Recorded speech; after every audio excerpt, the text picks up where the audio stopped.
You're listening to The Pulse on AMI Audio. I'm Grant Hardy. National AccessAbility Week is a week-long celebration that takes place annually in the last week of May. The week focuses on promoting accessibility and inclusion for people with disabilities, and organizations across the country are hosting a variety of activities and events, both in person and virtual, to raise awareness and celebrate the achievements of people with disabilities. Today, I'll be speaking with a couple of organizations that are hosting some events for you to engage with, including later, we'll be visiting the Abilities Center in Whitby, Ontario. But first, let's welcome in the Rick Hansen Foundation in Richmond, BC, who is hosting a series of webinars. Brad McCannell is the Vice President of Access and Inclusion at Rick Hansen Foundation. Hey, Brad, great to talk to you here on The Pulse. Always a pleasure to be here. Tell me a little bit about your role, what you do, Brad, at Rick Hansen Foundation. Well, I am the Vice President of Access and Inclusion for the Foundation, and I came to the Foundation 10 years ago now to develop the Rick Hansen Foundation Accessibility Certification Program and all the supportive training that goes with it. So that's been my primary focus, although in support of the CEO's office and in support of the Foundation in general, I work on national items of national interest right across the country, whether it's the disability benefit or MAID programs or things like that. But my real focus, my real talent, if you will, is on the built environment. Yeah, the Accessibility Certification Program, if I'm correct, is the program that developers can engage with the disability community to assess whether their space is accessible or needs some improvement. Maybe you could just talk a little bit about briefly, the kinds of work that Rick Hansen Foundation does year-round related to accessibility and inclusion and advocacy. Well, we have two primary focuses. And as I say, we're involved in virtually everything. But the two sharp focuses we have is we have a major school program where we provide materials and ambassadors to bring just information about people with disabilities and how we're not terribly different than anybody else, and just exposing students to people with disabilities at an early age and helping them understand how simple it is to really include us if you try. And so that's a major program. I think we're in over 2,500 schools across the country, and it's an ongoing effort for us. The second primary focus is the built environment through the RHFAC. We took the position that where we could do the most benefit was to create an accessible built environment, because none of the other pillars of disability, employment or transportation or communications or web access or all of the other, they all rely on an accessible built environment. The best human rights program in the world or human resources program in the world won't work if I can't get in the building. And the need for accessible transportation is kind of diminished if there's no accessible destinations. But even if you're working from home, you're in a built environment. So our focus became, can we create more access in the built environment as part of the culture, not something added on after the fact like it's landscaping, but we didn't want to create new access consultants. We wanted to get to the existing engineers, architects, planners, trades guys, and help them understand how they impact accessibility and how just a slight shift in it's not a giant leap for them, just a slight shift in their perspective, and suddenly we're included instead of being something added on after the fact. Yeah, it's a very fair point that I think a lot of people, we spend so much energy figuring out how to get from kind of A to B. And now there's this awareness that, of course, A and B have to actually be accessible. Otherwise, there's no point in getting there. And that's just as big of a puzzle as navigating to our destination. And we've been playing a game of whack-a-mole in our community. We go from the new facility. They're building a new library. We run over there and try to make it accessible. Now, building a new rec center, we run over there and try to make it. We can't keep playing whack-a-mole with this stuff. It has to come from the community or the culture itself. They have to stop designing stuff that we have to fix. We have to stop retrofitting new buildings. So that's how that's where the culture shift comes in. That's why the training is so important on our program. Yeah. Definitely has to be a major shift in attitude and culture. And that is what you guys are focused on. year round along with the school program. We'll be talking about student engagement a little more in our main subject, which is National Accessibility Week. Can you talk a little bit about this week for awareness and celebration and why it's important? Oh goodness, I, I mean, this is one of the things that came out of Rick's initial tour the Man in Motion tour, and it kind of sparked events like this right across the country. But I think it's really important for us as a community, to celebrate who we are and what we've achieved. It's sometimes easy to forget that the glass is half full. Canada is a leader in creating accessible environments for all people of all ages and all abilities, and I think we need to celebrate that more. We tend to go to it's not accessible. We got to make it better and pound on the desk, and that's all important. But every so often, we should take a deep breath and just look at what's been achieved by this community and National Access Awareness Week. Sorry, it's not called that anymore. National Accessibility Week Yeah. is an opportunity to celebrate that success, and it's really a unique opportunity for the community to see us and for us to see ourselves. We need to look inward every so often and draw strength from that and draw inspiration from that. And the successes we've had in Canada have come a result of that community bringing together and pushing in one direction.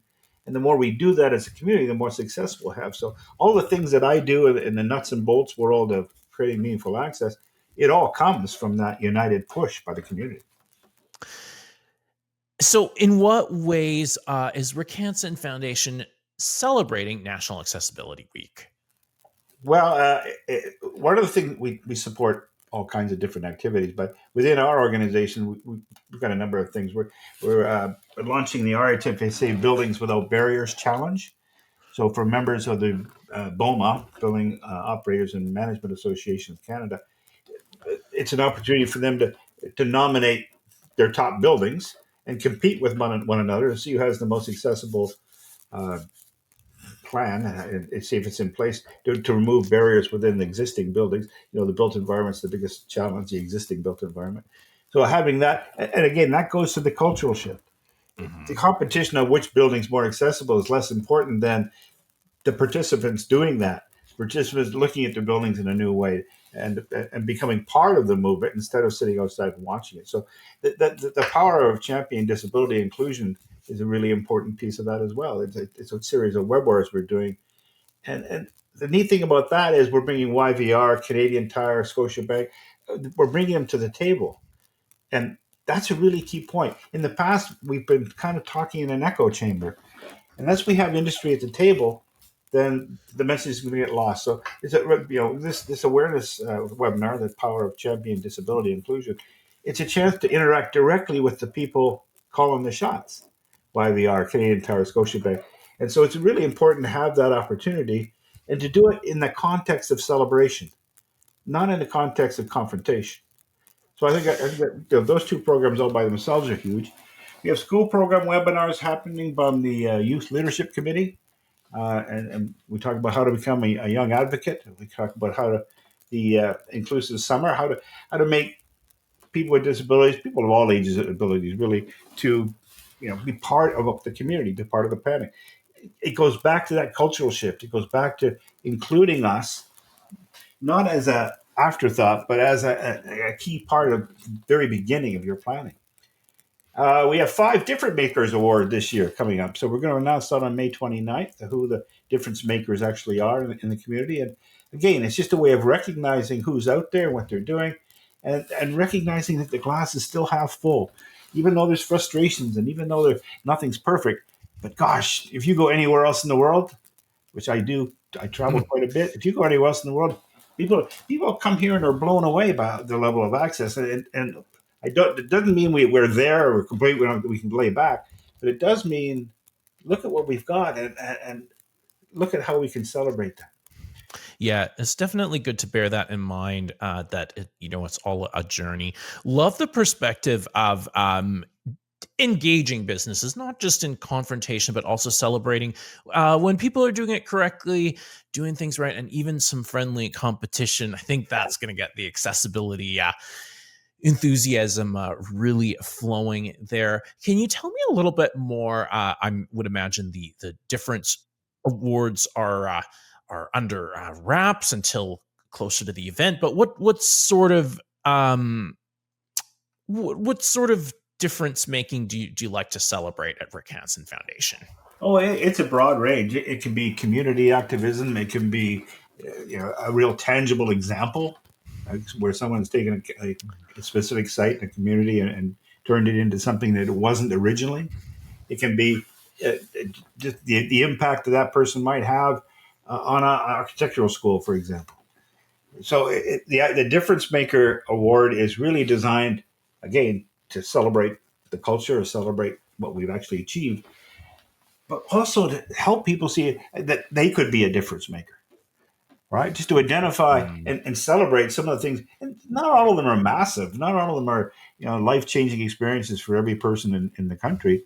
Some of them are really small, but that ripple effect, you throw one stone into the pond, that ripple effect, it goes right through the whole community, including the industry itself.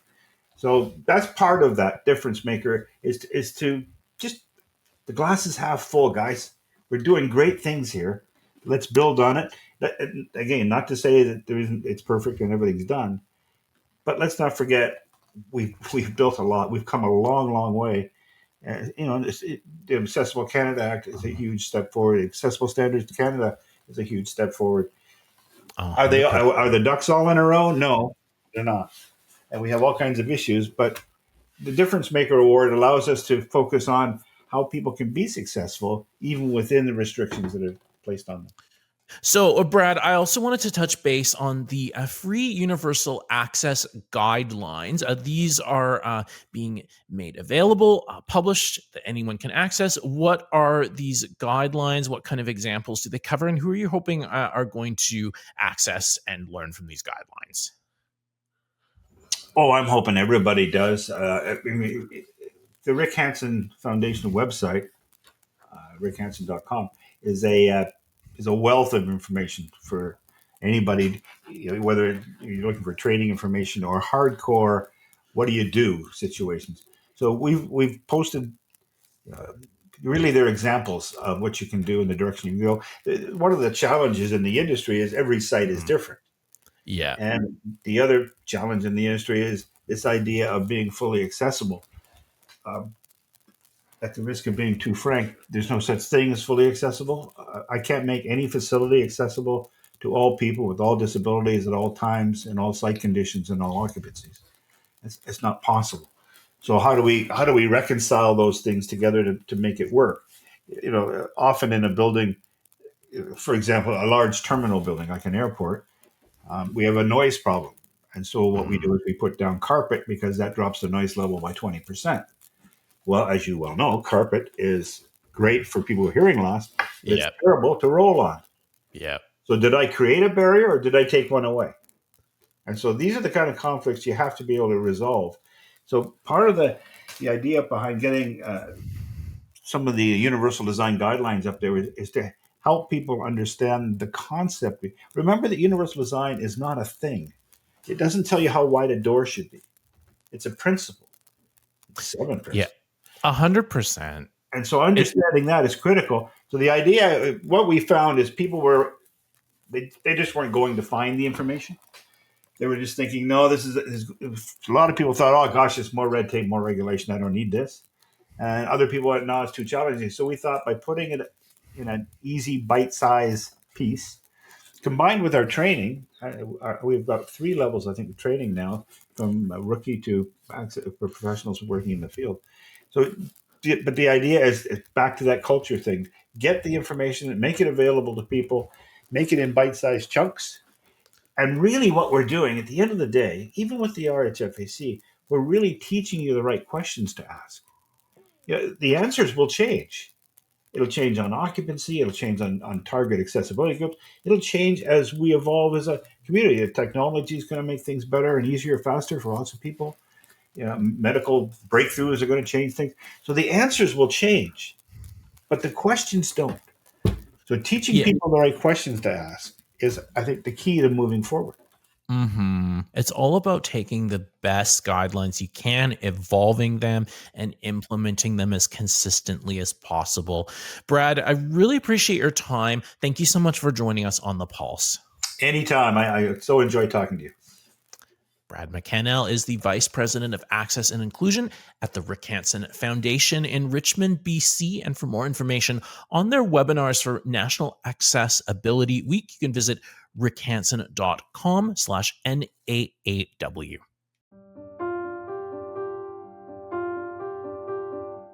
That was Brad McCannell in Richmond, BC. He's the Vice President of Access and Inclusion at the Rick Hansen Foundation. And for more information on their webinars for National Accessibility Week, you can visit rickhansen.com/NAAW.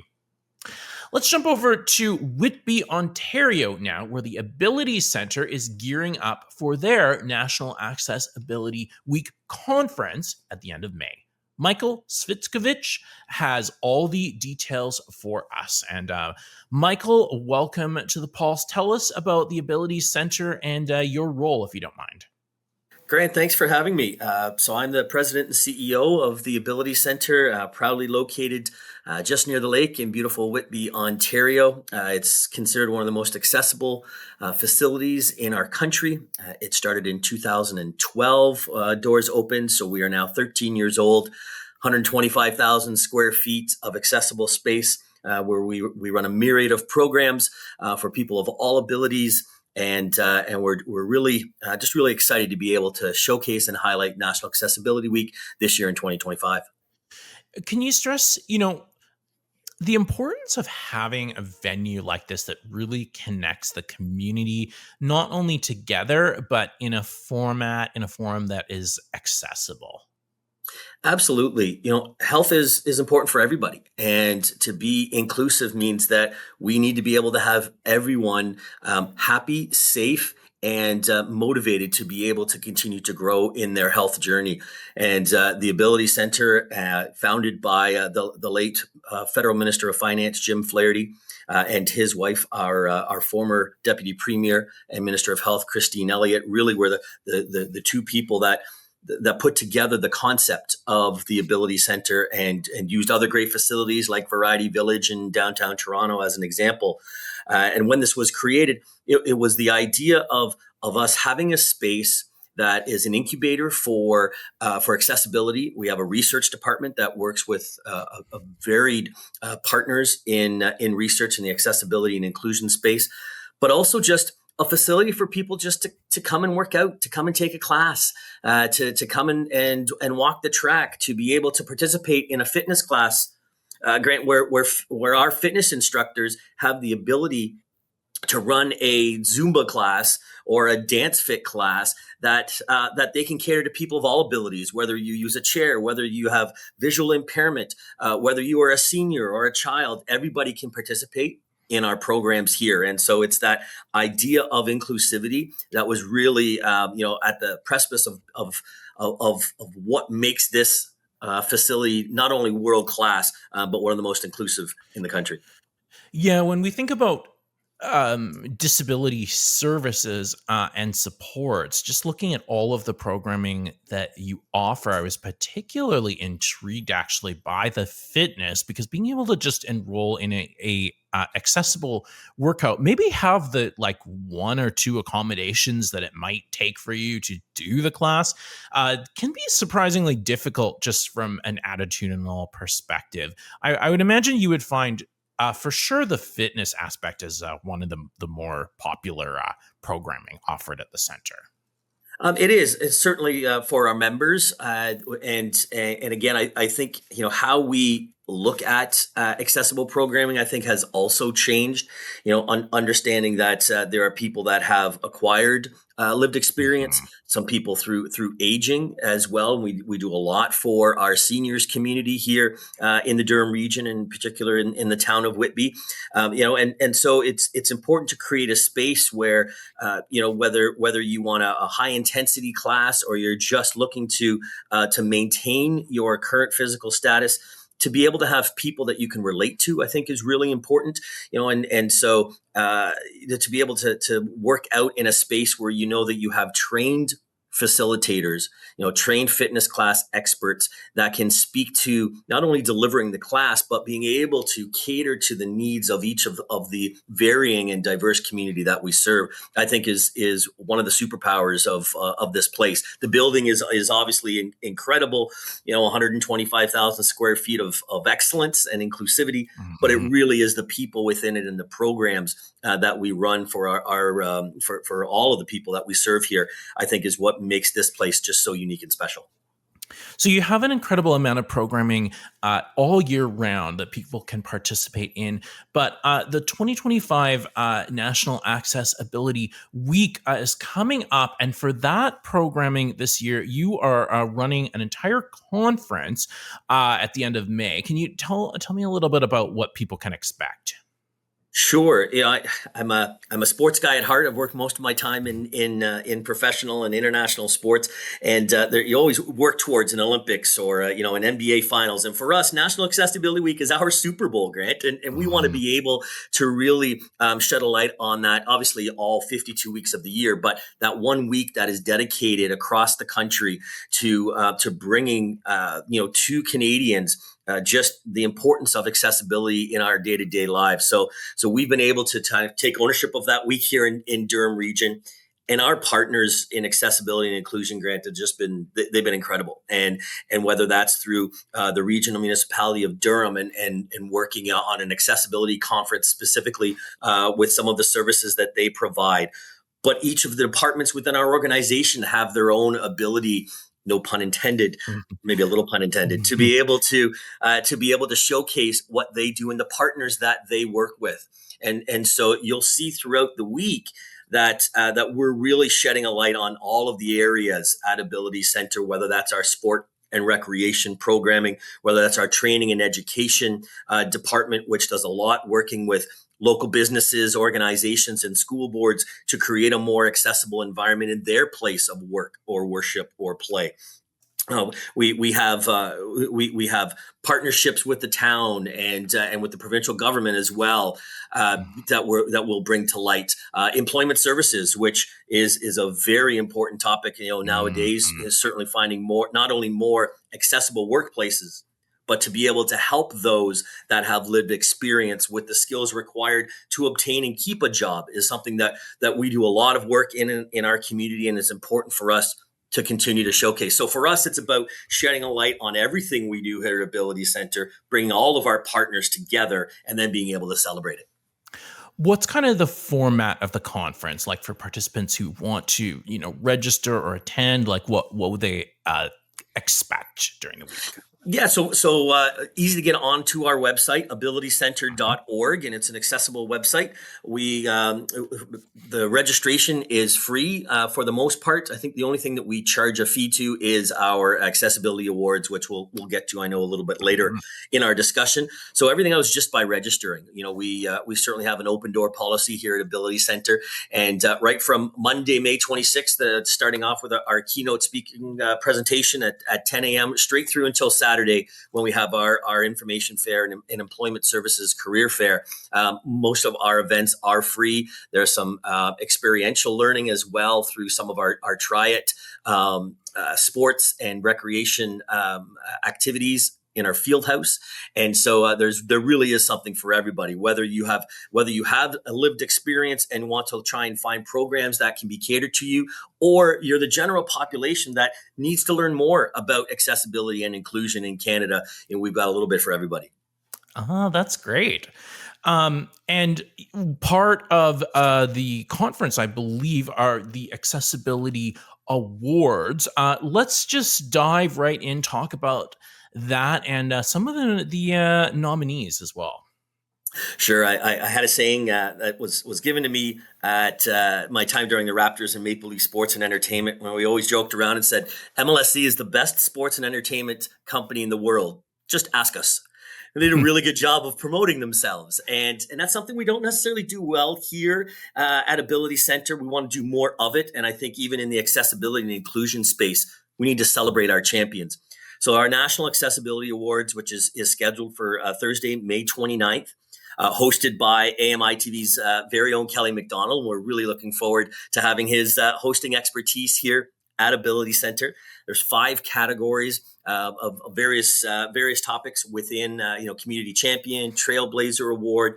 The highlight of the night is our Jim Flaherty Award for leadership in inclusivity and accessibility. Will be presented by some of the members of the Flaherty family. So it really is a time to bring together local champions, government officials, educators, researchers, and the general public to celebrate those people who are really making a difference in the lives of those in the accessibility space and advocating for accessibility in Canada. So that's Thursday, May 29th. Begins at 6 p.m. There's a lovely wine and cheese in our atrium, followed by our ceremony and awards presentation in our theater, again hosted by Kelly McDonald. So tickets are available at abilitycenter.org. We have a few tickets left for the general public, but it really is going to be a great night for us to celebrate accessibility and inclusion. Yeah, that's going to be fun. And Kelly is going to really help bring that excitement and enthusiasm to celebrating, which is always very cool, celebrating those champions in accessibility. How did the nomination process work? Well, in order to be inclusive, we need to include everybody in terms of being able to nominate people. And so we had an open call right across the country, and there were nominees from coast to coast to coast that came forward, and then there was a selection committee that was formed, members of our staff, past champions, past winners, award winners, members of our board, and other community champions in the accessibility and inclusion space. They have selected. I don't know who won. I'll be surprised, just like you will, Grant, that night. We'll find out. In fact, the winners don't know either. All of the nominees are being celebrated, and there will be some video presentations that will be made that night. And just like the Oscars, Grant, we will announce the winners that night with some of our special guests, and we'll then celebrate those 5 great accessibility award winners. Perfect. And for people, especially people who are trying to make those connections, maybe people who haven't been as involved as they would like to be in the community, how can people get involved year round over there? Sure. Yeah, we're always looking for new partners. We're looking for research partners. We're looking for community and corporate partners. People who just want to, for us here in Ontario, obviously, businesses need to comply with the AODA law that's come into effect in 2025. We're here to support those businesses as well. So, it's important for us not only to welcome the community here, Grant, but to also be able to serve as an incubator and help those in society become more educated in the accessibility space. So our website is a great place to go, abilitycenter.org. We're on every social media platform that is out there as well. And there's a contact to our great staff here. We have about 125 staff that serve at Ability Center, and they're here ready to answer any questions and hopefully to form more partnerships in accessibility. I don't want to put you on the spot here, but is there any other news or anything else coming up that you can give us a sneak peek about other things that are happening or coming up at the Ability Center that we haven't talked about? Well, right after National Accessibility Week, we get ready for our camps. And that's a really important part of our summer. So people can register for our summer camps. Again, available at abilitycenter.org. We'll have hundreds of children and young adults in our accessible space throughout the summer, enjoying the programming, the accessible programming that we offer here at Ability Center. So that's kind of next up after we finish celebrating what's going to be a terrific week here at Ability Center. One cannot overstate how meaningful that kind of camp experience and just connection is to children and youth as well. So that's really fantastic to hear about that kind of programming is happening and can be registered for now. Thank you so much for joining us today on The Pulse. Really appreciate it. Great. Thanks for having me. Have a great day. Michael Cvitkovic is the president and CEO of Abilities Center, the National Accessibility Week conference, taking place May 26th through 31st in Whitby, Ontario. And for more info, again, you can head to abilitiescenter.org. It's so important to raise awareness about accessibility and build connections that networking with the disability community as early on as possible. Really important for those opportunities and self confidence as well, maybe picking up a few tips or tricks. So I'm really excited about National Accessibility Week and how organizations are participating.